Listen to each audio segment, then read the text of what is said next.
Chaud. Oh, oh. Ouais, c'est moi qui vais commencer. Je vous présente. Après, Carole, elle dit quelques mots. Ou Carole dit quelques mots, je prends la parole et je te la passe. Bonsoir. Nous avons l'immense honneur ce soir de recevoir son Excellence, l'ambassadeur de France, Caroline Pérez.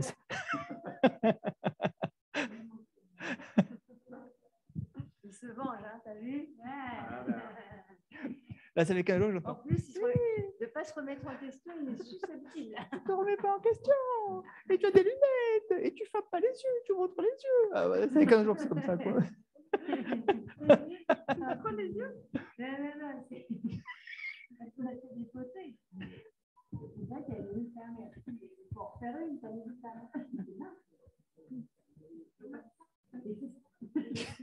En fait, sur la photo, avec l'ombre et tout, on a l'impression que les yeux sont fermés, mais ils sont ouverts.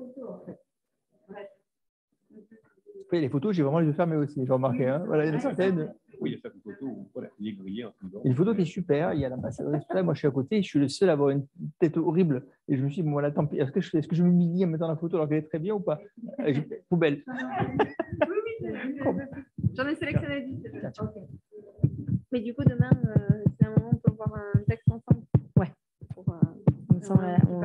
Pour savoir aussi qui était. J'ai vu qu'il y avait Carole, il y avait toi. Il y avait tous les deux, il y avait la ministre de l'Éducation. Ben voilà, c'est ça, voilà. On va regarder ça tranquillement.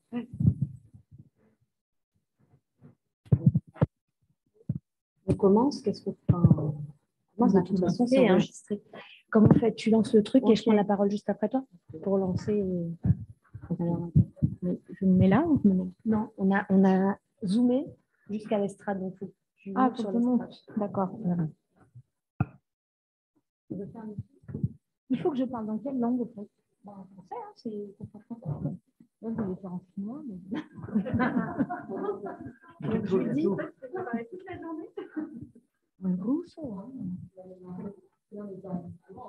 C'est bon.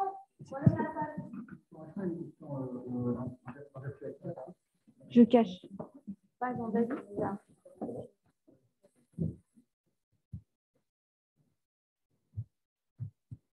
Bonsoir à toutes et à tous. Merci de venir assister à cette conférence.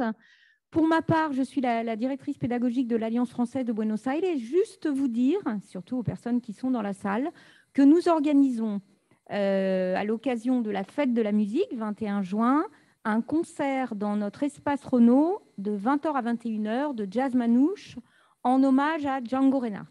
Donc vous êtes tous évidemment cordialement invités. Je cède la parole à Caroline, ma collègue de l'Institut français d'Argentine, qui va vous expliquer la conférence. Bonsoir tout le monde. Donc, je suis Caroline Pérez, attachée de coopération éducative et linguistique à l'Institut français d'Argentine. Donc, simplement vous dire que nous avons deux invités de l'Université des Antilles en Martinique, donc Bruno Stefani et Jean-David Belloni, qui va partager avec nous une conférence ce soir. Ils ont été invités en réalité pour le 16e congrès national des professeurs de français qui s'est tenu la semaine dernière à San Juan. Et on voulait profiter de leur présence pour partager aussi avec Buenos Aires leur savoir et partager la conférence et l'atelier qui a été tenu la semaine dernière.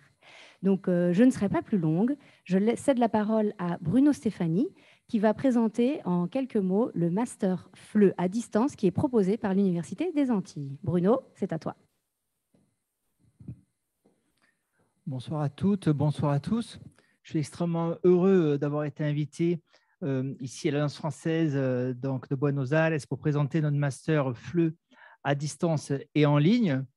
Nous l'avons donc présenté au Congrès des professeurs et il va de soi que grâce au soutien de l'ambassade de France, de l'Institut français et de l'Alliance française, nous devons aussi de le présenter ici dans ce très beau lieu.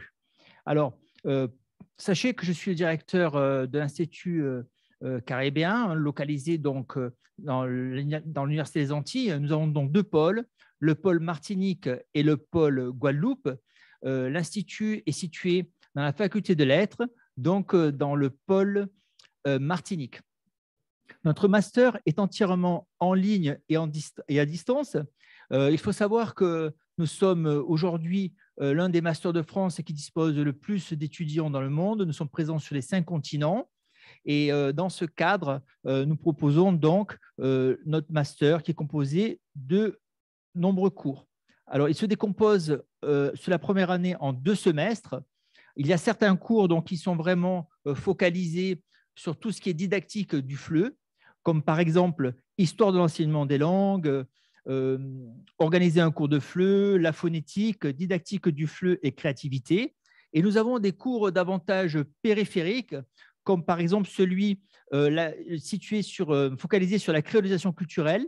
Cela fait sens puisque nous sommes effectivement dans un département français chargé d'histoire en lien avec la créolisation culturelle. Nous avons aussi un cours de diversité culturelle et développement durable, et enfin un cours de méthodologie de la recherche, car comme vous le savez, en 2e année, il vous est demandé d'écrire un mémoire pour la soutenance, et la méthodologie française est un peu différente de celle que l'on peut rencontrer auprès des pays étrangers et de nos amis sud-américains, et c'est pour ça, il nous semble que ça fasse sens de présenter un cours de méthodologie de la recherche.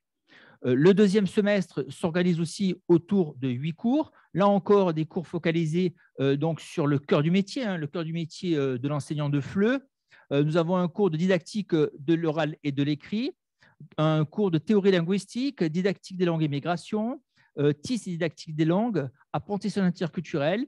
Et nous estimons aussi qu'un professeur de FLE s'est amené à organiser, à coordonner des cours de FLE, à diriger des instituts, des alliances françaises, des centres de langue. Et c'est pour ça que nous proposons un cours de management intitulé « Organiser et gérer une structure dédiée à la diffusion de la langue et culture française ». Il s'agit à travers ce cours d'avoir les clés du management d'une structure, comme par exemple savoir comment organiser le marketing, l'organisation du management, savoir ce que je dois faire quand, par exemple, j'ai un cours qui n'est pas rentable, mais peut-être aussi que j'ai intérêt à l'ouvrir pour des raisons stratégiques, ce que c'est qu'un point d'équilibre, à quel moment il est nécessaire que j'ouvre un cours et quand est-ce que je suis rentable. Bref, à travers ce cours de management, vous aurez l'occasion d'avoir les clés, en tout cas de comprendre globalement comment se passe le management d'un centre culturel. Alors, très bien, la première année s'est passée, j'ai mon M1, et là, je rentre à M2. Le M2 s'organise encore autour de 2 semestres. Un premier semestre composé encore de 8 cours, des cours qui sont réellement surtout focalisés sur la francophonie, la diversité culturelle, l'anthropologie culturelle, plus 2 autres cours. Un cours qui présente le CECR, mais il demandait à travers ce cours d'écrire un rapport en lien à votre réalité. Donc, par exemple, on peut imaginer qu'en Argentine, vous y soyez amené à présenter un sujet sur l'impact du CECR dans les politiques linguistiques de l'État, par exemple de Santa Fe ou de San Juan. L'idée, c'est que vous puissiez, à travers les connaissances que vous disposez du terrain, créer un lien avec ce que nous proposons, nous, au niveau des connaissances du CECR. Et enfin, un dernier cours de médiation culturelle en contexte, parce qu'il s'agit aussi de savoir comment organiser mes cours de FLE quand je veux faire un lien avec la culture. La culture est essentielle pour la présentation du FLE, pour la mise en place de cours de français langue étrangère. Et là, on vous donne encore des clés, des pistes pour savoir comment mettre en place un cours de FLE en vous appuyant sur tout ce qui est culturel. À l'issue de ce 3e semestre, c'est donc le moment de l'écriture du mémoire. Vous avez donc 4-5 mois pour écrire un mémoire. Il faut savoir que notre idée, c'est que vous puissiez écrire un mémoire en lien avec votre terrain professionnel. C'est donc un mémoire de stage que vous pourrez réaliser en fonction de votre quotidien. On peut imaginer, par exemple, qu'un professeur de FLE situé dans une alliance française à San Juan, je pense à San Juan puisque nous étions présents au congrès des professeurs il y a encore quelques jours, puisse créer une thématique en lien avec son contexte professionnel. Donc, c'est un avantage. D'abord, vous allez parler de ce que vous connaissez bien. Et en outre, vous n'aurez pas besoin de justifier un stage puisque vous serez réellement sur place, donc en plein lieu professionnel. Au niveau de nos cours aussi, nous sommes dans l'obligation de présenter une langue. Donc, il vous sera demandé de vous inscrire soit dans un cours d'anglais, soit dans un cours d'espagnol. Nous avons trouvé une solution en ce qui concerne les hispanophones. Si vous prenez l'espagnol, vous avez automatiquement tous 20 sur 20. ça ne faisait pas sens pour nous de vous évaluer, alors que bien souvent, vous avez bien évidemment, les hispanophones, le niveau maximum attendu, qui est le niveau B2. Donc, si vous choisissez de faire espagnol, eh bien, tant mieux. C'est déjà un cours de gagner une bonne note obtenue. Si en revanche, vous choisissez l'anglais, pourquoi pas, mais sachez que les attentes correspondent à un niveau B2. Alors maintenant, je vais vous présenter le témoignage de Maë, qui a été l'une de nos étudiantes lors du Master FLE. Elle est en poste à l'Institut français et rien de mieux que d'une de nos anciennes élèves pour évoquer notre Master FLE.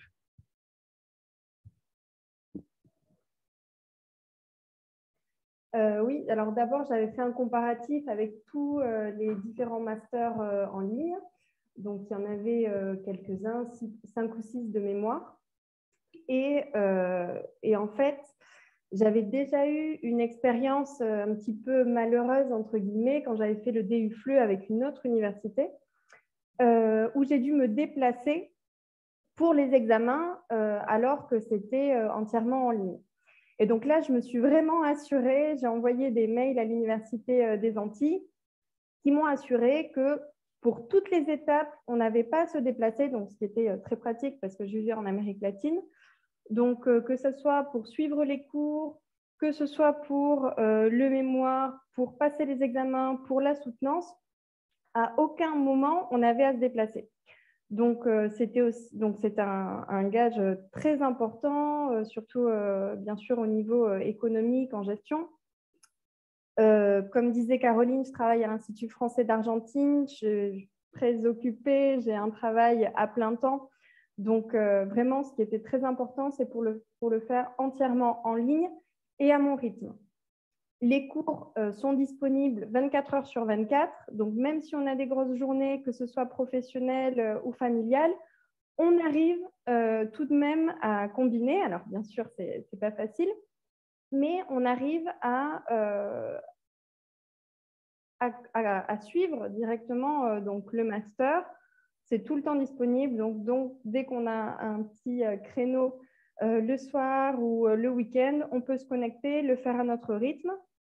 On a un calendrier qui est donné par l'université, un calendrier prévisionnel qui nous indique un peu le rétro-planning, qu'est-ce qui serait bien idéalement de faire.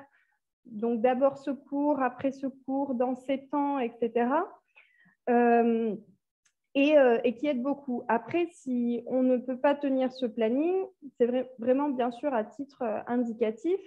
Donc, on peut le faire. On a des dates limites pour rendre les dossiers. Ce sont souvent des dossiers, des rédactions à rendre directement à déposer sur la plateforme.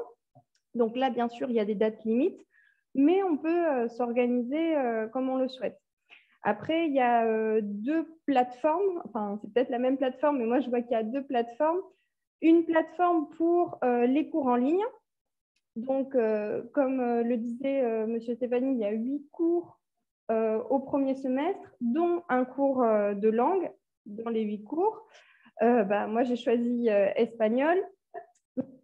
Donc, dans tous les cas, pour les hispanophones, ce n'est pas un cours perdu parce que ce sont des débats, des forums, une rédaction. Donc, c'est très intéressant même de prendre, étant hispanophone, de prendre un cours d'espagnol parce que ça s'articule autour d'une réflexion. Une réflexion, une analyse. Et c'est ça dans tous les cours. Je crois qu'il y a un micro qui n'est pas fermé. Et juste assez brièvement, je répondrai aux questions si vous en avez. Mais en tout cas, de ce que je vois de mon expérience au master, donc actuellement, je suis en M2. J'ai pu valider donc, toutes les matières l'année dernière du M1, toutes les matières du premier semestre du M2. Et maintenant, je suis dans la rédaction du mémoire. Ce que je vois des cours de l'Université des Antilles, c'est qu'il y a une partie donc de contexte, de contextualisation du FLE, des cours plus théoriques, mais qui permettent vraiment d'avoir un contexte, c'est-à-dire un petit peu des cours d'histoire, de méthode, de didactique, connaître Donc, pour un enseignant de FLE, c'est indispensable l'évaluation, la certification, d'avoir un cadre entre l'anthropologie, la sociolinguistique, vraiment connaître tout ce cadre, mais il y a aussi des cours très pratiques, comme par exemple comment organiser un cours et avoir une expérience et avoir une vision sur son propre exercice en tant qu'enseignant. Donc, comment clairement élaborer des fiches pédagogiques ou des exercices de phonétique corrective, savoir comment pouvoir donc surmonter peut-être des difficultés ou des choses qui vous arrivent tous les jours dans vos cours. Et il y avait aussi des cours très pratiques sur comment intégrer le numérique, donc ce qui maintenant est une évidence en 2021 et surtout après la crise sanitaire que nous sommes en train de traverser. Donc, pouvoir intégrer le numérique. On a créé un blog qui pouvait être pour les enseignants, mais aussi pour les apprenants. Donc, c'était donc c'est ludique, mais en intégrant la dimension numérique qui est maintenant essentielle.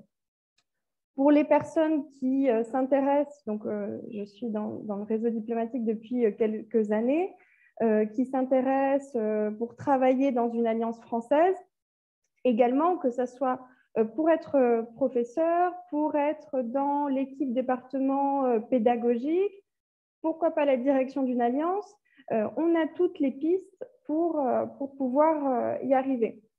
Et j'espère ne pas être trop longue, sinon Caroline, tu me fais signe. Dans le master, ce qui était aussi intéressant, ce qui était intéressant pour moi, donc j'ai fait une grande partie de mes études donc, en France et l'autre partie en Amérique latine, c'est que on a très peu d'informations sur la francophonie en général. Souvent, on a beaucoup d'informations sur la France métropolitaine. Et ce master nous ouvre une vision aussi sur le monde. On peut donc développer sa culture générale, connaître l'histoire, la culture. Donc, il y a des matières, la créolisation culturelle, par exemple, l'interculturalité. Et connaître une autre réalité, une diversité culturelle. Donc ça, c'était aussi très intéressant. Connaître la francophonie, donc pour moi qui avait, qui avait fait une partie de mes études en France métropolitaine et après en Amérique latine, il manquait quand même une vision un petit peu plus globale.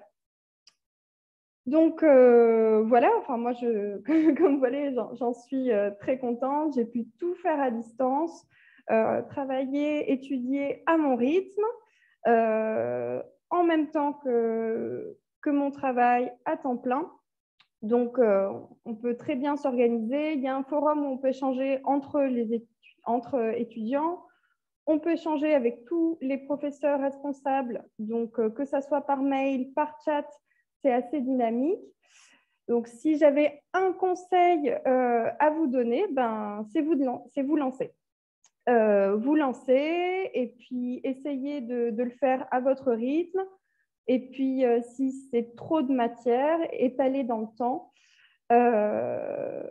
C'est pas grave, vous le ferez en 2, en 3 ans, mais vraiment lancez-vous parce que c'est une opportunité. En plus, maintenant, avec les bourses de l'ambassade et l'Institut français d'Argentine, vous avez la possibilité d'avoir accès à une formation de qualité gratuitement. Donc, c'est vrai que c'est intéressant de s'y pencher. Voilà, merci à toutes et à tous pour votre attention et j'espère ne pas avoir été trop longue. Non, merci Maï pour ce témoignage. Bien au contraire, c'était très pertinent, très exhaustif. Alors, il est nécessaire maintenant que j'apporte aussi quelques informations supplémentaires. Il faut savoir que les cours sont asynchrones, hein, c'est-à-dire qu'en aucun moment, nous présentons ces cours synchrones, ce qui vous permet en fait de vous organiser en fonction de vos besoins, en fonction du moment, pour pouvoir rendre les devoirs à temps. Les devoirs se rendent sur la plateforme. Nous favorisons aussi le travail collaboratif, c'est-à-dire qu'un certain nombre de travaux sont demandés pour être rendus à plusieurs. Nous estimons qu'on est bien plus fort à plusieurs que seul. Et c'est pour ça que sur beaucoup de demandes, il y a des rapports à rendre et on vous demande de faire un travail de groupe. Alors, ce qui est demandé aussi, bien évidemment, souvent, c'est le prix. Donc, le prix est environ peu ou prou à 350 €, un peu moins que 350 € actuellement, sachant que les coûts se répartissent en deux parties. Il y a les cours d'inscription à l'université qui s'élèvent à 243 €, plus les cours de contribution de la vie étudiante qui s'élèvent à 95 €. Alors, bien évidemment, parfois aussi, vous avez l'occasion de dialoguer avec vos enseignants sur les thématiques spécifiques au cours. Et pour cela, nous organisons des conférences synchrones cette fois-ci avec nos étudiants et qui sont enregistrées pour permettre à ceux qui n'ont pas pu y assister ou poser des questions d'y avoir accès un peu plus tard, ultérieurement. Alors là, j'ai du public aussi devant moi. Peut-être qu'il y a encore des questions qui souhaitent m'être posées. Alors, je suis à votre écoute. Donc, je vous remercie beaucoup. N'hésitez pas donc à revenir vers nous. Notre mail, on pourra vous le communiquer plus tard, mais d'ores et déjà, sachez que c'est le suivant, masterfleu, masterfleu sans point, arrobase, univ-antilles au pluriel.fr. Je répète, masterfleu, arrobase, univ-du6, antilles au pluriel.fr. Je vous remercie beaucoup pour l'attention. Et maintenant, avant de vous quitter, je vous présente Jean-David Belloni, notre maître de conférence de l'Université des Antilles, qui a vous présenter donc une conférence. Merci. À très bientôt.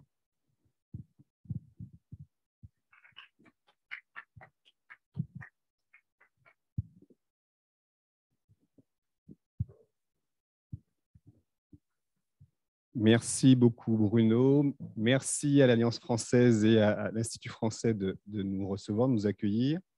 Alors, j'espère que vous voyez correctement en fait, ce qui s'affiche à l'écran. Je crois que ça déborde un tout petit peu, là, je ne sais pas, on verra. Alors, Caroline, juste simplement, pourrais-tu me préciser le temps dont je dispose? OK. Donc, je vais en fait passer rapidement sur certains aspects de la conférence que j'avais développé un peu plus à San Juan. L'idée étant là de vous présenter ce que la façon dont on aborde la question de l'interculturalité au sein du master. Là, avec l'accord de mon collègue Lionel Martin, qui est chargé de proposer ce cours en Master 1, j'ai récupéré donc des éléments pour montrer un petit peu comment en Master 1, on forme les futurs étudiants et quelle est notre approche par rapport à cette question de l'interculturalité. Et l'idée, finalement, c'est de réfléchir à ce que c'est que l'interculturalité et de savoir concrètement quelle méthodologie on pourrait mettre en place pour travailler dans ce sens-là. Et notamment, c'est ce que je vous montrerai rapidement lors du petit atelier qu'on aura ensemble. Donc, simplement avoir en tête, je ne vais pas m'y attarder, je vais passer assez rapidement sur les slides, mais l'idée, c'est qu'il y a eu une évolution des concepts de culture et de civilisation, notamment en France, et j'y reviendrai dans les slides suivants, le fait qu'en France, il y a eu une évolution et une utilisation de culture à la place de civilisation. Je vais vous expliquer très rapidement pour quelles raisons. Culture et civilisation, des concepts qui sont ancrés dans l'histoire, ce qui fait qu'on ne trouve pas de définition unique et au cours des siècles, il va y avoir diverses acceptions qu'on va retrouver dans les supports aussi, tels que les manuels.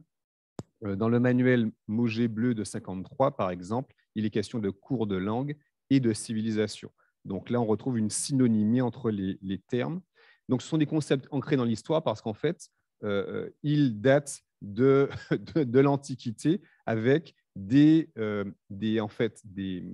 exploitations, des interprétations qui vont influencer la façon dont les enseignants et les manuels vont se l'approprier. Donc, la façon d'aborder la civilisation ou la culture est très liée finalement à une histoire, à une culture un petit peu liée à cette histoire. Donc, des concepts qui sont vraiment ancrés dans l'histoire et qui ont influencé la littérature pédagogique, notamment en France, avec comme point culminant au XIXe siècle l'enseignement des études classiques ou des humanités, la fameuse langue et civilisation grecque et latine, avec comme objectif formatif cet aspect moins pratique, plus tourné vers l'aspect un peu intellectuel, assigné à l'enseignement. D'où, j'y reviendrai aussi, le fait d'aborder la culture parfois uniquement sous certains angles et la difficulté d'entrer dans une réflexion autour de l'interculturalité. Donc, le poids de l'histoire, pourquoi? Parce que civilisation était à l'origine déjà un terme qui était assez ambivalent, avec, là je cite notamment Febvre, qui renvoie soit à un concept plus ethnographique, là plus dans le sens de culture actuelle, mais aussi avec le renvoi des degrés de développement des différentes sociétés humaines. Dans ce sens, dans ce deuxième sens, en fait, c'est ça qui est problématique, et c'est dans ce sens-là souvent qu'on a tendance à puiser et à l'utiliser, à l'exploiter, avec une conception qui véhicule finalement un certain nombre de jugements de valeur, aussi bien positifs que négatifs, et donc du coup avec une certaine subjectivité. Et du coup, un exemple pour montrer un petit peu cette tendance à l'orientation, à la subjectivité. Lorsqu'on regarde un petit peu les associations de mots, civilisation, on retrouve civilisation française, civilisation britannique, méditerranéenne, maya, aztèque, romaine, etc. Par contre, on va moins souvent voir écrit civilisation algérienne, tchadienne, brésilienne. Il y a vraiment une représentation d'une certaine dimension lorsqu'il est question d'aborder la notion de culture, de civilisation, pardon. En français, c'est plutôt le sens 2 qui est privilégié au détriment du sens 1. Et civilisation renvoie à quoi? Culture ancienne, patrimoniale, avec une longue histoire qui a laissé des traces. Mais du coup, le problème pour les enseignants de FLE, si on ne prend pas en compte ce poids de l'histoire, c'est qu'on éjecte, si on s'appuie uniquement sur ce sens, cette dimension de la civilisation, on éjecte ce qui concerne les cultures plus récentes, notamment celles du Nouveau Monde. Et c'est pour ça que dans la tradition française maintenant, en tout cas, on va plus parler de culture que de civilisation. J'en vois non plus, notamment à l'article de Argot 2018. Donc, la notion de culture aujourd'hui, on se rend compte que du côté, en tout cas, comme je le dis, français, il y a un abandon de la conception patrimoniale et humaniste. On va avoir une approche qui est souvent plus anthropologique, descriptive. Pourquoi? Parce qu'on essaie de contourner tous les jugements de valeur qui y sont souvent associés. Ce qui fait qu'on constate l'abandon du terme civilisation au profit de culture, avec cette idée que toutes les cultures se valent et peuvent donc être un objet d'étude. Pourquoi? Parce que l'humanité forme tout et on va s'intéresser à ce qui relève d'universaux culturels. La définition actuelle de culture, notamment celle de 82, prend en compte, donc je cite rapidement, la culture dans son sens le plus large est considérée comme un ensemble de traits distinctifs, spirituels, matériels, intellectuels, affectifs, etc. Cette idée de culture, et là je commence déjà à faire le lien avec l'intérêt d'une approche plus interculturelle, le souci c'est que souvent on a une représentation de la culture uniquement avec en lien avec une partie seulement de ce à quoi ça renvoie. Là, je vous montre une représentation sous forme d'iceberg qui, en fait, met en avant le fait que lorsqu'il est question de culture, il faut considérer la part qu'on voit, qu'on a l'habitude de traiter, la culture externe, qui relève des opinions, des comportements verbaux ou non verbaux, des coutumes, de la nourriture, etc. Mais en fait, cette partie est inversement proportionnelle à ce qu'on a plus de mal à aborder en cours, à savoir une culture plus interne qui relève de tout ce qui est implicite. les modes de valeurs, de pensée, de croyances, les opinions fondées sur des indices ou apparences. J'y reviendrai. Lorsqu'on utilise et lorsqu'on aborde la culture, très souvent, on ne fait pas appel aux représentations d'abord des apprenants avant de leur proposer des contenus sur lesquels ils doivent s'exprimer. Donc, du coup, ils le font de façon extérieure. À chaque fois, c'est ça. On ne passe pas d'abord par l'apprenant, par ses connaissances, par ses représentations, pour ensuite aller voir ce que disent des grands auteurs ou quoi. On va directement vers les grands auteurs et nécessairement, on a déjà une orientation de ces contenus, de ces interprétations. Donc là, cette représentation est intéressante parce que déjà, elle nous sensibilise à cet aspect des choses. Donc, du côté de cette culture interne, le souci, c'est que justement, c'est le fameux filtre que nous-mêmes enseignants, on n'en a pas nécessairement conscience et ça demanderait du coup d'avoir une réflexion déjà préalable, nous, avant ensuite d'en discuter, de proposer des choses à nos apprenants. Du coup, quelles implications du point de vue didactique? Première implication, on va traiter du lien entre culture et société. Ça veut dire quoi appartenir à une société? C'est appartenir à une culture et inversement. Et ça va soulever un certain nombre de questions et d'enjeux didactiques. Comment on se représente la société? Qu'est-ce qu'on va définir comme étant une société? Si on s'appuie sur la société française, est-ce qu'on peut parler d'une société nationale?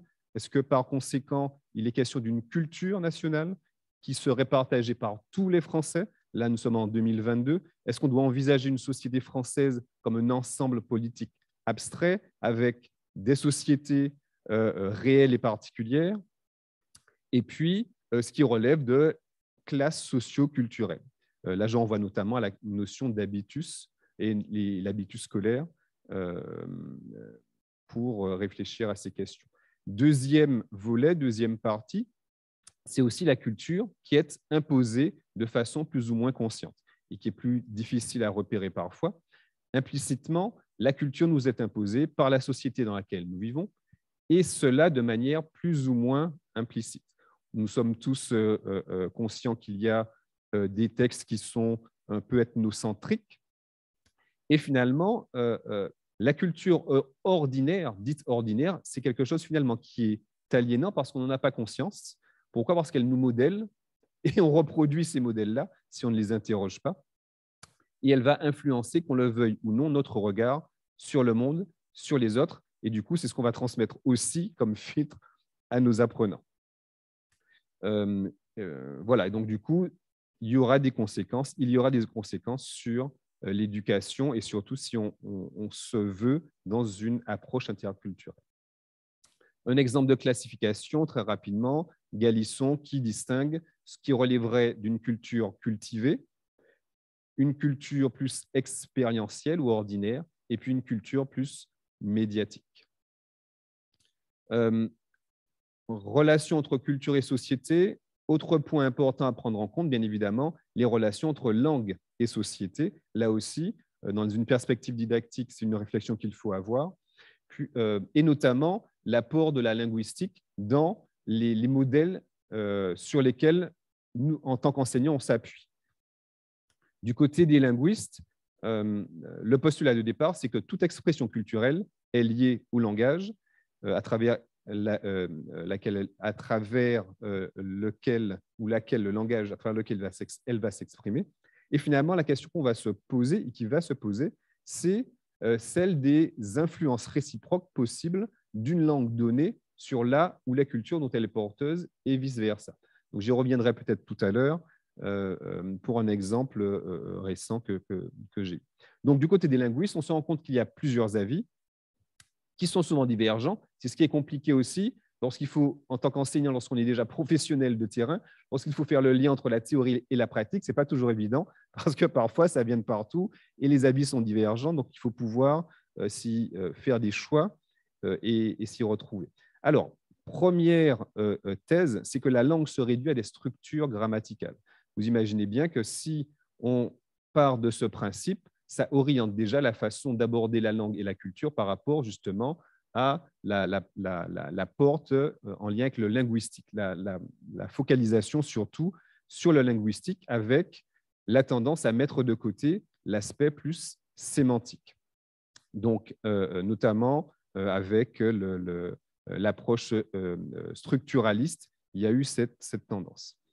Deuxième thèse qui oriente aussi certains enseignements, c'est que la langue et les systèmes de signification sont liés et finalement, on ne peut pas les dissocier. Donc, si on étudie la langue, c'est nécessairement étudier les systèmes de signification qui y sont associés. Ça veut dire quoi? De manière finalement dont ça va s'exprimer, soit on considère que le monde qui nous entoure influence la façon dont on va parler, soit alors on considère à l'inverse que c'est la langue qui va influencer, façonner notre vision du monde. Bon, là, je renvoie notamment à l'hypothèse de Sapir-Whorf qui rappelait que les langues comportent de nombreuses variations dans l'expression du réel avec un certain nombre de conséquences. Et puis un exemple, est-ce qu'un locuteur natif d'une langue amérindienne qui ne connaît ni la numérotation ni les couleurs, est-ce que ce locuteur-là peut penser le monde de la même façon qu'un francophone ou qu'un hispanophone? Un exemple, là aussi rapide pour illustrer, c'est l'exemple de l'enseignement du lexique. Galisson, par exemple, propose de s'appuyer et d'adopter une démarche, une approche culturelle du lexique. Il parle de langue-culture ou de lexiculture. Et il insiste notamment sur une dimension qu'il appelle la charge culturelle partagée. Qu'est-ce que c'est que cette charge culturelle partagée? C'est l'idée que les mots ont une certaine dimension au-delà de l'aspect simplement linguistique, notamment celui qu'on retrouve dans les dictionnaires contemporains. Il y a ce sens-là, bien évidemment, mais derrière ça, il y a toute une charge aussi culturelle qui est véhiculée par le choix du mot. Et je vais essayer de l'illustrer rapidement. Donc, avec des exemples classiques proposés par cet auteur. Le muguet, par exemple, est rattaché connotativement à la date du 1er mai en France. Les couleurs rose et bleu se rapportent respectivement aux petites filles et aux petits garçons. La rose, en tant que fleur, se rapporte aux filles. Le chou, ça c'est du point de vue historique, on retrouve le chou qui se rapporte aux garçons. Et donc, du coup, donc des mots qui ont une charge, donc à ne pas confondre avec simplement des sens différents d'une variété de la langue à l'autre, mais vraiment un mot qui a un sens dans le dictionnaire, mais qui, derrière ça, véhicule aussi une charge qui est partagée dans la société. Si on prend aussi le mot « bac », par exemple, là aussi, on va trouver une signification, sauf qu'il y a aussi une charge culturelle partagée qu'il y a derrière, autour du fait de passer l'examen, le marché éditorial qu'il y a derrière ça, les épreuves, la politique scolaire. Bon, ça véhicule vraiment toute une dimension et derrière le simple mot. Donc, au niveau didactique, quels enjeux si on s'intéresse à cette approche de l'enseignement du lexique telle que proposée par Galisson? C'est finalement une nécessité de remise en cause de l'enseignement traditionnel du lexique, c'est-à-dire qu'on va se focaliser sur le sens dénoté du mot sans prendre en considération. En général, on se focalise sur ce sens dénoté, sauf que là, l'idée, c'est de s'appuyer sur ce CCP, donc cette charge culturelle partagée. D'une langue à l'autre, on va retrouver une charge culturelle différente. Au sein d'une même langue, on peut retrouver une même charge, ou au sein d'une même langue, pardon, on va pouvoir retrouver plusieurs cultures et donc du coup se poser la question de quelles sont les charges qui sont culturelles partagées ou pas, compte tenu de ces cultures qui se croisent au sein d'une même langue. En français de France, le mot crabe, par exemple, n'a pas spécialement, on n'a pas de charge culturelle. Si on va du côté de la zone géographique d'où l'on vient, avec mon collègue, au niveau des Antilles françaises, le mot crabe est associé à deux fêtes, notamment la fête de Pâques et la fête de Pentecôte, et il va rentrer dans la composition d'un plat traditionnel, le matoutou crabe, du nom du crabe. Donc voilà, donc il y a toute une charge autour de ça, et vous imaginez bien qu'il y a des choses à travailler avec les élèves, puisqu'on peut exploiter les recettes, des vidéos, faire la recette aussi. Bon, voilà, il y a des choses qui peuvent être intéressantes. Donc, du point de vue didactique, il y a certains enjeux. La CCP qui peut varier considérablement. Parfois, entre deux cultures, il peut y avoir plusieurs mots à charge culturelle partagée. Les mots arabes et français, toubib et bled, par exemple, qui ont des origines différentes, qui sont tous deux empruntés à l'arabe, qui ont la même dénotation et la même connotation dans les deux langues. Alors, des exemples qui ont donné lieu à des discussions, bon, c'est pour un petit peu vous interpeller. En espagnol, par exemple, deux mots et puis une expression plus figée, boyo et coger la guagua. Par exemple, boyo, en créole saint-lucien, réfère aux intestins, alors qu'à Cuba, ça réfère plutôt à la partie intime d'une femme. Donc, si on ne prend pas ça en compte dans l'enseignement d'une langue, par exemple, ça peut être un peu problématique. Coger la guagua, si à Cuba, il s'agit de prendre le bus, au Mexique, par contre, il y a une dimension en lien avec la sexualité et la violence aussi, puisque c'est en lien avec le viol. Donc, vous voyez que ça peut être important, dramatique si ce n'est pas pris en compte, c'est quand même important de prendre ça en compte. Donc voilà, donc je referme la parenthèse de cet exemple. D'une autre façon, peut-être possible d'aborder le lexique. Alors, la linguistique a une influence et va influencer les choix qu'on va faire en tant qu'enseignant dans nos cours. Et aussi, il y a bien évidemment la sociolinguistique qui est intervenue aussi dans l'orientation que prennent nos cours, avec notamment la pragmatique, et puis la pragmatique et son inclusion dans les approches et les méthodes plus contemporaines. Là, je renvoie notamment aux approches communicatives et à l'approche actionnelle, avec toujours en arrière-plan la réflexion en fonction de mon public, en fonction de l'endroit où j'enseigne et des contenus, est-ce que l'approche actionnelle et le cadre européen sont pertinents ou pas? Est-ce que, bon, il faut aussi avoir toujours, et c'est ce qui est difficile, j'en discutais avec les anciens étudiants, le master, par exemple, a permis à certains collègues qui ont mis le costume d'étudiant de prendre un peu de recul et finalement de se poser des questions. Lorsqu'on est sur le terrain, on est professionnel de terrain, ce temps de distanciation est difficile. Donc, bon, il faut y penser. Ce qu'on vous propose comme cadre, parfois, ça ne s'applique pas directement. Il faut quand même y réfléchir et prendre un peu de distance. Bon, en tout cas, je reviens à ce que je disais. Influence de la sociolinguistique, on le retrouve dans les méthodes contemporaines, notamment dans les approches communicatives et l'approche actionnelle. Et on passe donc de la description de structures grammaticales vers l'intérêt pour les pratiques linguistiques au sein de différents groupes. Bon, je passe Porcher 96, qui met en avant donc l'intérêt de la communication, qui met en avant l'intérêt des compétences culturelles et interculturelles. Parmi ce qu'on peut étudier en cours, on prend en compte les rituels de politesse, d'excuse, les rituels amoureux, et puis aussi tout ce qui concerne les genres de textes. Par exemple, quelque chose d'un peu classique, le vouvoiement, qui vous voit qui tutoie qui, dans quelles circonstances. C'est des discussions que j'ai pu avoir ici pour savoir comment ça se passait ici, comparativement aux Antilles, comparativement à la France hexagonale.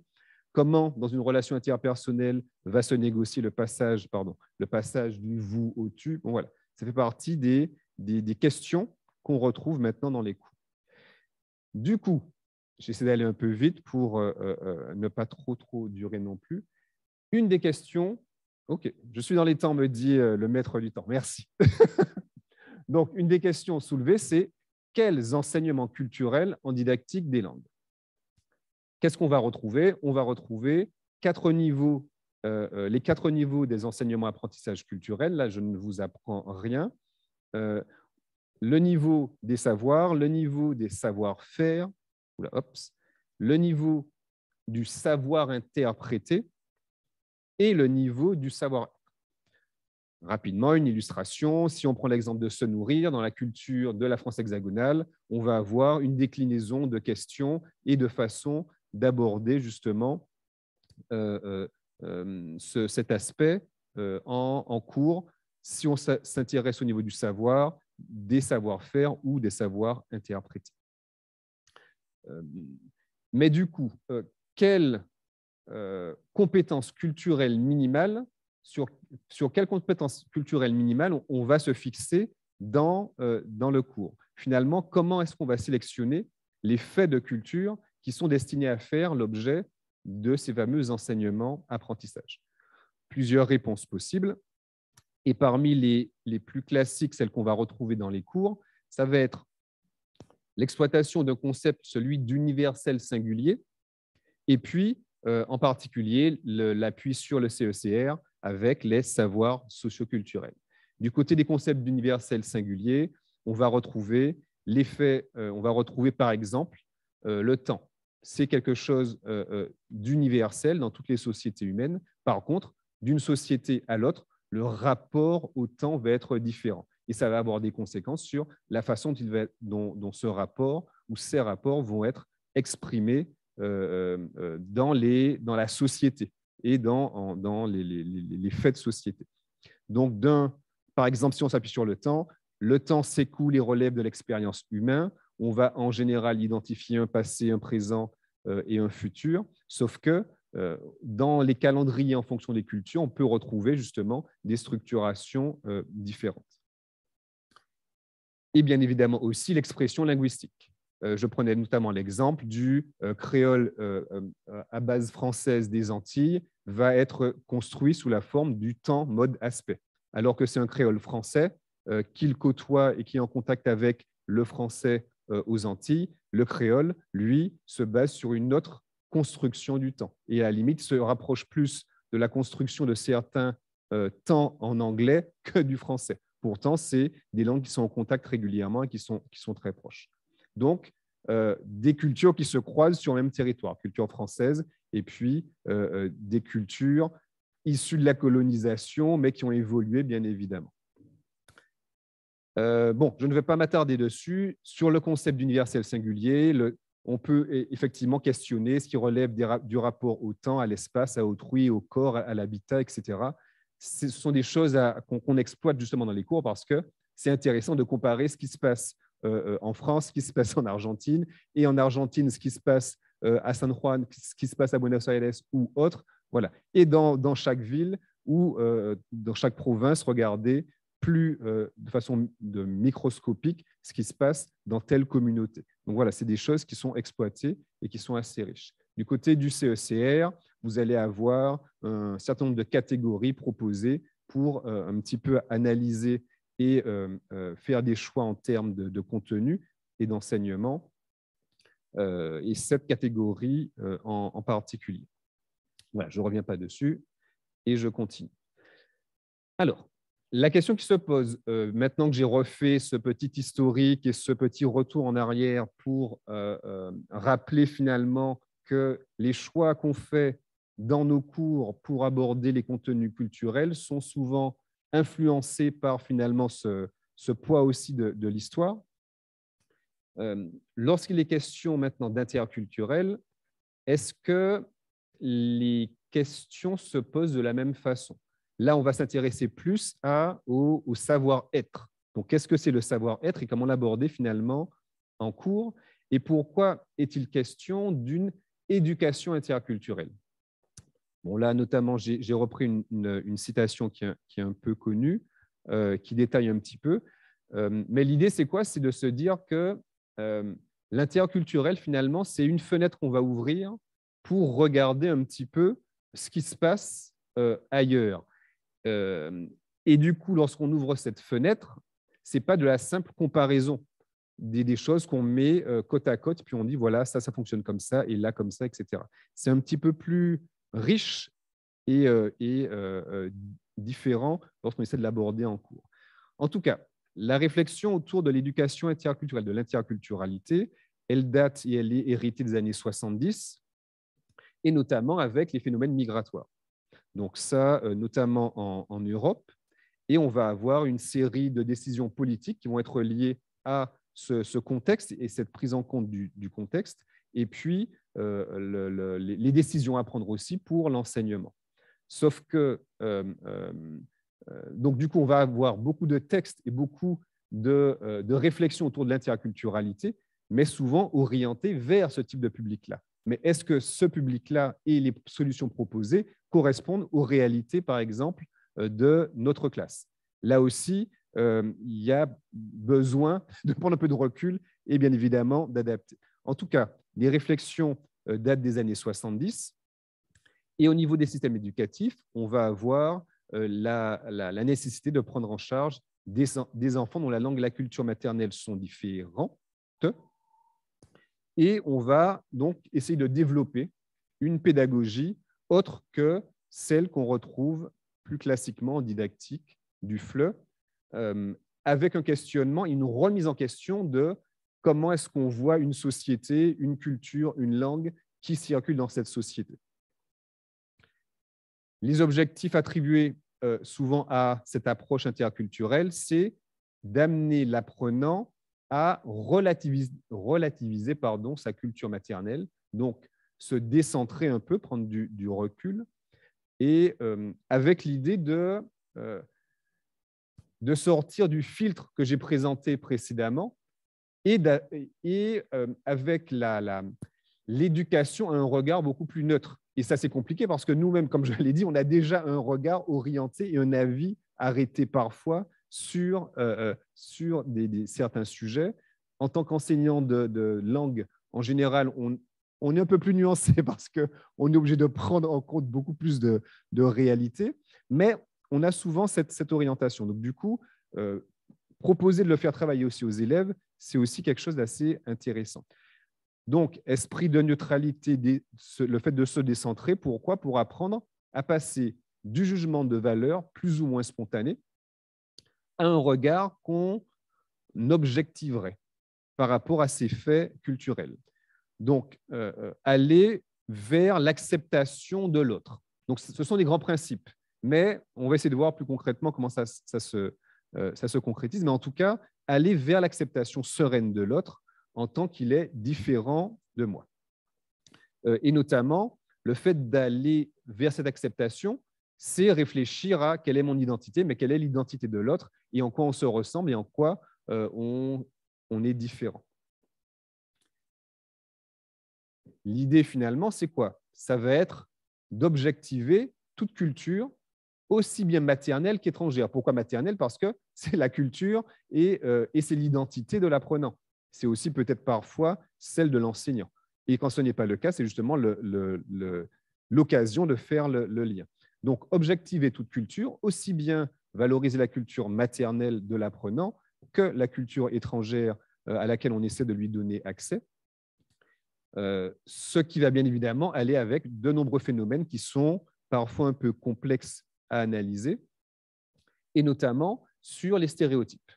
Donc, j'ai passé assez rapidement la définition, c'est en gros ce que je disais. Donc, une des notions centrales dans ce questionnement autour de l'interculturalité, c'est comment est-ce qu'en classe, on aborde les stéréotypes en tant que représentation sociale standardisée. Là, je parlais des fameux filtres aussi, du filtre sur la culture donc, interne. Donc, ces stéréotypes vont catégoriser de manière parfois assez rigide et persistante un groupe. On va stigmatiser parfois tel ou tel groupe humain et on va donc appliquer sur ce groupe humain une grille de lecture simple. Donc, effectivement, lorsqu'on est en cours, on cherche des choses qui puissent être didactisées et simplifiées, mais lorsqu'on aborde la question de l'interculturalité, on se rend compte que du coup, on est un petit peu limité, qu'il faudrait peut-être aller un peu au-delà de cette grille. Les stéréotypes ont tendance à déformer la réalité et à l'appauvrir. Donc là aussi, question en tant qu'enseignant, est-ce qu'on veut donner une vision riche, dynamique de ce qu'est la réalité, ou est-ce que pour des questions de facilité d'organisation, on ne donne accès qu'à une seule vision un peu simplifiée des différentes cultures, de la culture étrangère à laquelle on donne accès. Alors, ce qu'il y a derrière, c'est bien évidemment les stéréotypes permettent aussi de se retrouver dans la culture ordinaire et dans ce que tout le monde pense. Donc, du coup, on évite de se démarquer, on évite soi-même d'être critiqué parce qu'on pense comme tout le monde. Donc là aussi, c'est des réflexions que les enseignants doivent avoir. Est-ce qu'on ne veut pas aussi donner des clés à l'apprenant pour non pas se démarquer complètement et puis être à son tour stigmatisé, mais sortir de cette répétition. Bon, rapidement, la notion de stéréotype, deux aspects, le fait qu'il simplifie. Exemple, les Allemands sont tous blonds et ils sont buveurs de bière. Et puis, l'aspect un peu de généralisation abusive. J'ai vu un Allemand blond, j'en déduis quoi? Que tous les Allemands sont blonds. J'ai vu 2 Allemands boire de la bière, j'en déduis quoi? Que tous les Allemands, eh bien, ils boivent de la bière. Si on applique ça sur des éléments culturels, le climat, par exemple, en Bretagne, il pleut tout le temps. En Martinique, il fait toujours très chaud. La nourriture, on mange très mal en Angleterre. Les personnes, les Roms, romanichels, sont tous des voleurs, comme les Arabes. Et en fait, ça peut aller très loin, parce que là, ça vous fait sourire, mais finalement, ça relève vraiment de ce qui circule. Et même si dans un cours, on va dire « Ah oui, mais dans tel texte, etc. », on n'interroge pas finalement ce que pensent les apprenants. Et lorsqu'ils sont jeunes, c'est souvent ce que pensent les parents ou l'entourage que les apprenants ramènent en cours. Et si l'enseignant confirme ce qu'ils ont entendu ailleurs qu'en classe, du coup, ça va fixer tout ça. Donc, on va reproduire. On va reproduire un petit peu cette transmission de stéréotypes. Alors, dans la grille de lecture que je vous propose, je vous invite donc à prendre en compte une catégorisation, les autostéréotypes versus les hétérostéréotypes. Ça va nous aider pour l'atelier de tout à l'heure. Donc, 2 catégories, et ça peut renvoyer aussi bien à des aspects positifs que négatifs.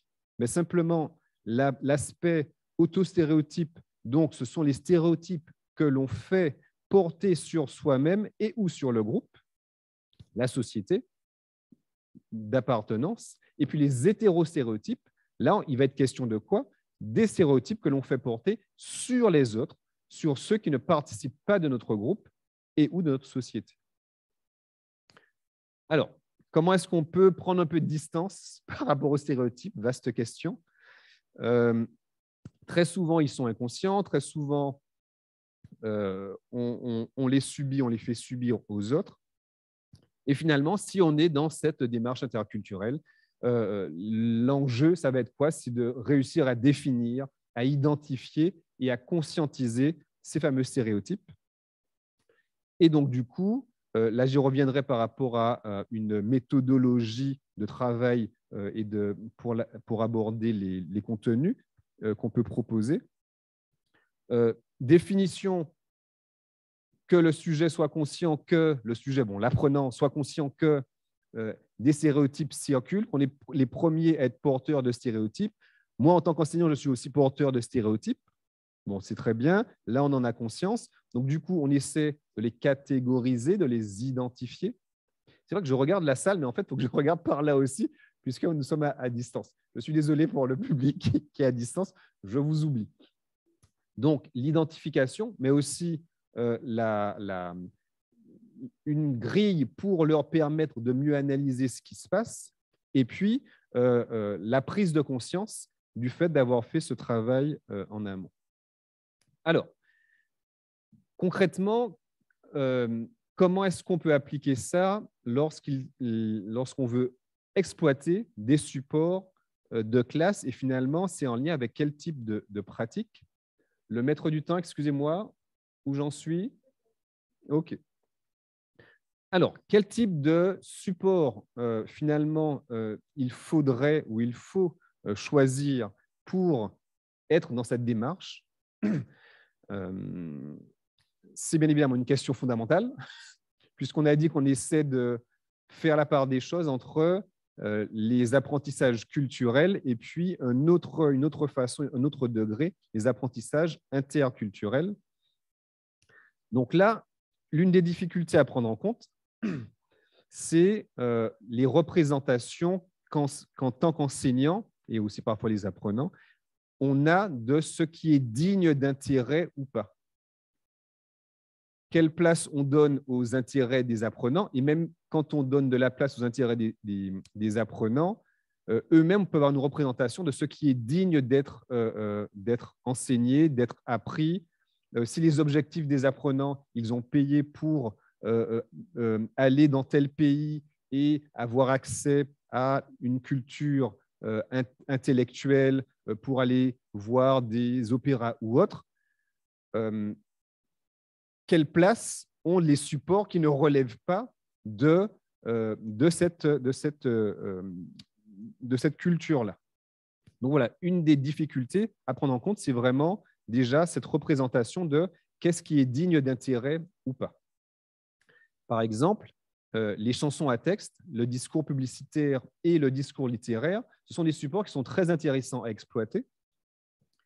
Mais du coup, est-ce qu'ils permettent de rentrer dans une réflexion, une démarche interculturelle?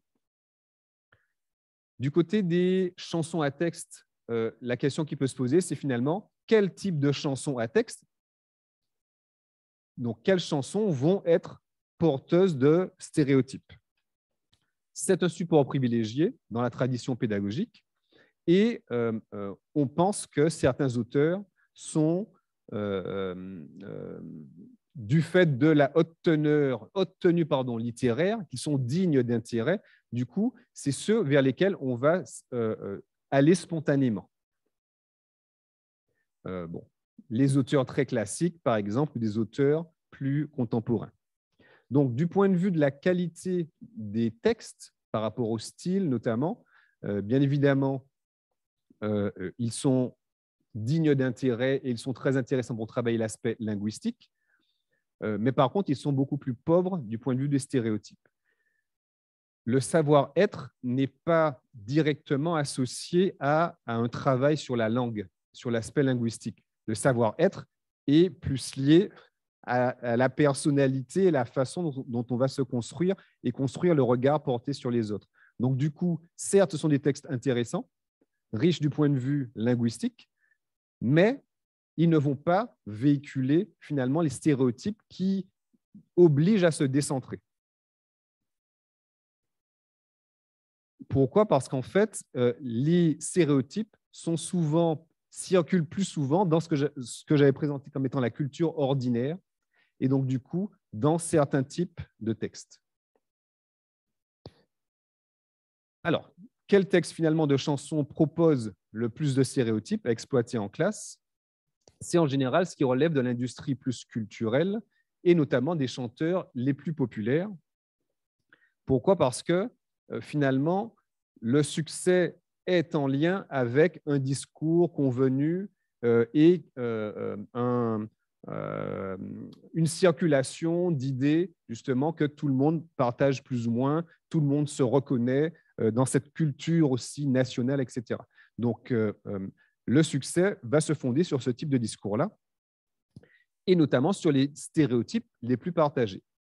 Le consommateur va acheter un produit, la chanson, qui lui tient donc de discours qu'il souhaite entendre, en fait. On va vers ce qu'on recherche. Alors, donc désolé, hein, je constate à chaque fois que le texte est un petit peu coupé. Là, par exemple, une chanson à texte porteuse de stéréotypes un peu ancienne, c'est « J'habite en France » de Michel Sardou. Je ne sais pas si je vais pouvoir faire passer rapidement le son. Il y en a qui disent que les Français vivent d'amour et de vin frais, et que toutes les filles d'ici habitent au casino de Paris. Ouais, il y en a qui pensent que le champagne sort des gargouilles de Notre-Dame, et qu'entre deux Alka-Seltzer on se balade, la culotte en l'air à les entendre. On croirait bien, tu sais. Alors, attendez, je reviens. Donc là, quelles sont les caractéristiques de cette chanson? En fait, on va retrouver l'actualisation des deux types de stéréotypes.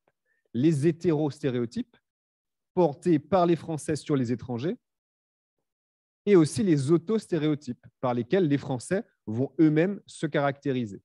Donc, c'est pour ça que c'est un support ancien, mais ça peut être intéressant de créer un petit peu la déstabilisation chez les apprenants qui vont se dire, oui, surtout s'ils sont jeunes, oui, mais qu'est-ce qu'on va faire avec cette vieille chanson-là, etc.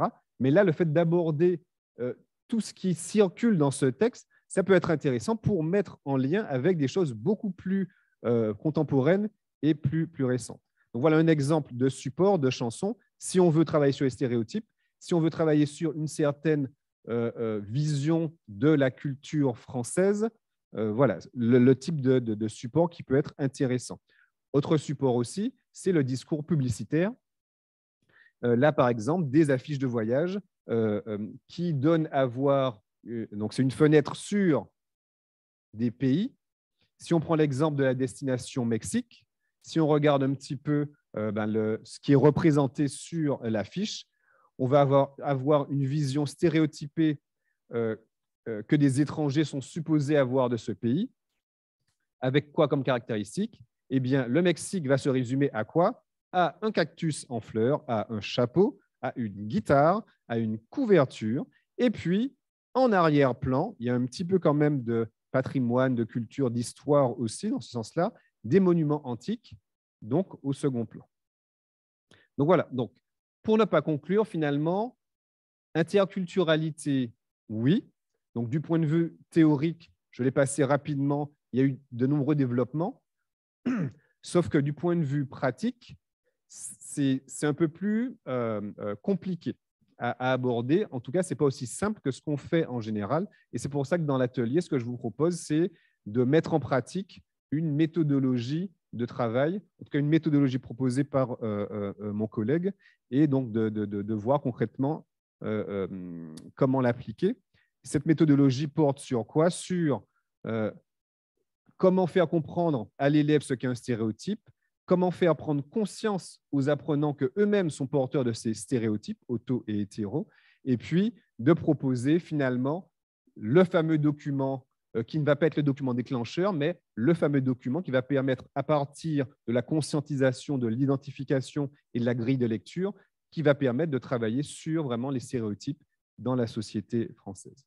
Là, juste pour finir, un manuel qui propose un travail sur, avec un abord interculturel, c'est le manuel Totem, une partie sur les représentations et un travail sur les stéréotypes, les clichés. Voilà, je m'arrête là. Merci de votre attention.